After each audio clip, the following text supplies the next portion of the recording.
Welcome to Nasdaq Trade Talks. I'm Jill Malandrino, Global Markets Reporter at Nasdaq. Joining us remotely, we have Mark Ruddock. He's the CEO of BFS Capital. We're going to take a look at helping small businesses remain afloat through the coronavirus impact and what lenders should be doing to help assist them. Mark, it's great to have you with us. It certainly is trying times, certainly very surreal, and what we did not expect to kick off the next decade in the year 2020. What are you seeing and hearing from small businesses as they react to the impact coronavirus is going to have on them? Hey, Jill, it's great to be here. We've seen a significant uptick actually in inbound queries from our customer base. Just to put it into context, BFS is exclusively focused on small businesses, and we typically lend from $5,000 to $500,000 across a range of industry types. So from consumer facing to business facing. We're probably about 300% uplift in inbound calls from customers asking us, proactively actually asking us to help them through the crisis, to provide them with some short-term relief. It could be small reductions in their payments, or it could be small payment holidays. But we've been quite impressed actually with the degree to which they're seeing this as a partnership, and they're trying to maintain their obligations, even though many of them are going through extraordinarily difficult times. All right, if we take a look at our second slide here, how is your company approaching it and responding to COVID-19? That's a good question. So look, operationally, we're obviously in full work from home mode, and we have a strong business continuity program in place, partly because our head office is in a hurricane prone area. So I think we've been used to and ready for a situation like this. No one ever expected it to be this deep and this broad.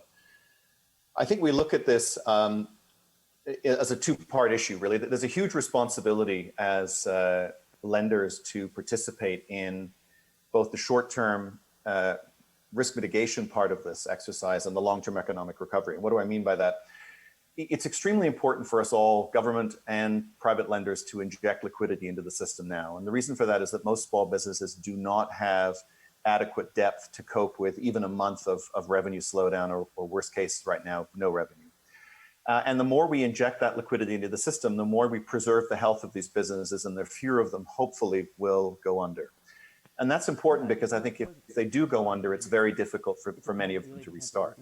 But coming out the other side, we have a responsibility as a lending ecosystem to also be healthy, because the more quickly we can inject capital into the system as the economic recovery progresses, the faster and the deeper that economic recovery will be. So I think we're looking at it both in terms of short-term risk mitigation and long-term sustainability.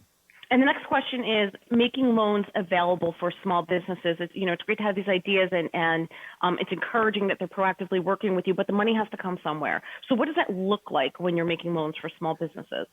Right, good question. So I think it's a multi-part effort, right? So the first thing that we're doing is making sure that our customers know that there are resources available to them today from the government, whether it be the disaster relief loan program from the SBA or the payroll support program, so that they can at least begin to tap into government funds to be able to mitigate the risk of the current crisis. We're following that up by providing short bridge loans to our customers. Sometimes those are loans to help them get across the next little while until the government funding is available. In some cases, one or two of our customers actually are performing relatively well at the moment as their businesses are providing much needed assistance during the time.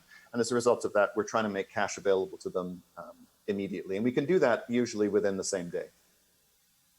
All right. And to wrap up here, what does returning to work look like? I mean, that's probably got to be one of the most challenging things for the businesses, for companies such as BFS Capital, for the government, for all corporations to model out. Yeah, I think the thing that we keep telling ourselves as a company is we still don't know what we don't know, and I think we're trying to be very cautious in our approach. The way we've modeled it is, I think, in the following way. The longer and the harsher the short-term lockdown is, the greater the chance we get out of this without a bunch of sort of rebounds, right? By continuous kind of cyclical virus-driven issues. And so we're expecting a 4 to 8 week process of really tough economic times. And then we are readying ourselves and our customers for what happens after that. Now, the economic recovery is very difficult to model because it's going to be influenced by psychological factors. In other words, are people really willing to go out into restaurants in large numbers post a crisis like this? and the fundamental economics of the situation, which include how many people are actually going to be working and how much disposable income is there. That's extremely difficult to model. So we literally have a process in place right now where we model multiple scenarios as a company, and we're trying to position ourselves as best we can for a broad range of eventualities, including a delayed recovery that might not start until mid to late fourth quarter. All right, Mark, thank you so much for providing all that insight. It was great to have you with us. Really appreciate it. All right, and thanks for joining us on Trade Talks. I'm Jill Malandrino, Global Markets Reporter at Nasdaq.